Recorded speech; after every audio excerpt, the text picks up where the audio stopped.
Reka muri iyi nkuru yacu tugaruke ku nkuru ikwirakwira ku mbuga nkoranyambaga, ni inkuru ivuga ku bwato bunini bwakoreye impanuka mu kiyaga cya Kivu, maze bugahitana abatari bake, ndetse bamwe muri bo baburirwa irengero, abenshi cyane muri bo barakomereka. Muri iyi nkuru tugiye kugaruka kandi ku by'ubuyobozi bwa Kivu y'Amajyepfo yatangaje kuri iyi nkuru, ndetse n'ingamba yafashwe kugira ngo amanuka yatazongera kubaho. Ndagusuje tubanye muri iki kiganiro, tugiye kukibagezaho n'umugendera nk'ibisanzwe. Niba ari ubwa mbere tubanye kandi kuri iyi shene, ndagusaba kugira ngo ukore subscribe, kandi n'ibiganiro byacu bitaha bijye bikugeraho. Mbahaye ikaze. Kuri uyu wa gatatu Ukwakira 2024 mu masaha ya saa 3, mu kiyaga cya Kivu habereye impanuka. Impanuka yakozwe n'ubwato bwitwa MV Merda. Ubu bwato bwavuga mu gace ka Minova gaherereye muri teritwari Karehe, intara ya Kivu y'Amajyepfo, bwerekeza mu mujyi wa Goma, bwarohamiye mu gace ka Mukwija. Amashusho yafashwe agaragaza barohama gake gake kugeza ubwo bwose bucuramye, barengerwa n'amazi. Ku rundi ruhande hagaragara abagenzi bake bageragezaga koga berekeza ku nkombe z'ikiyaga.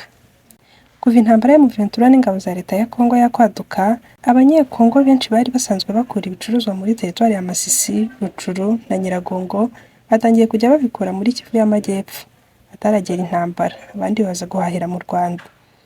Gusa bitewe n'ibicuruzwa byinshi bikenerwa mu mujyi wa Goma, abanyekongo bajya kurangura, bituma bapakira ibirengeje ubushobozi bw'ubwato bubyikorera, bikaba impamvu mu biteza impanuka mu mazi y'ikiyaga cya Kivu. Guverineri wa Kivu y'Amajyepfo Jean-Jacques Parusi yatangaje ko ubwato Merdi bwari butwaye abantu barenga 100 kandi bufite ubushobozi bwo gutwara abantu 30. Bashinja inzego z'umutekano wo mu mazi dakoze akazi kazo neza ko kugenzura umubare w'abagenda mu bwato.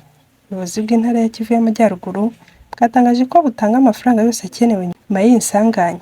Inzira y'amazi ni ikoreshwa mu guhuza umujyi wa Goma na Bukavu, kimwe n'utundi duce dukomeje guhahirana na Goma kubera intambara ikomeje guca ibintu mu nkengero za Goma.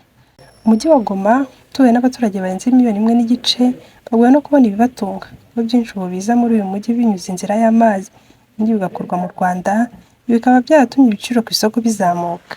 François ni umuganga, umuyobozi w'agace ka Kenshuro hafi y'aho haguye ubwato, avuga ko bikomeje kugorana kumenya abari mu bwato, abatabawe n'abarohamye. Gusa amakuru avuga ko kugeza ubu hakurikijwe ibikorwa by'ubutabazi byahise bitangira gukorwa, harohowe imirambo 23 yari imaze kuboneka.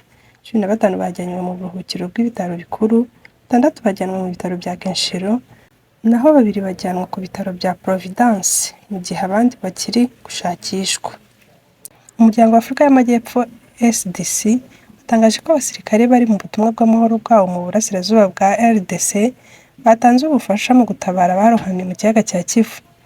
Guverineri Parusi yagaragaje ko abasare, polisi ishinzwe umutekano wo ku nkombe z'ikiyaga ndetse n'abandi bafite aho bahurira n'ubwikorezi bukorerwa muri iki kiyaga bafite uruhare muri iyi mpanuka. Yatangaje ko hagiye kuba inama y'umutekano yihutirwa ku rwego rwa Kivu y'Amajyepfo yiga kuri iyi mpanuka, ateguza ko abagizemo uruhare bose bagomba kubiryozwa.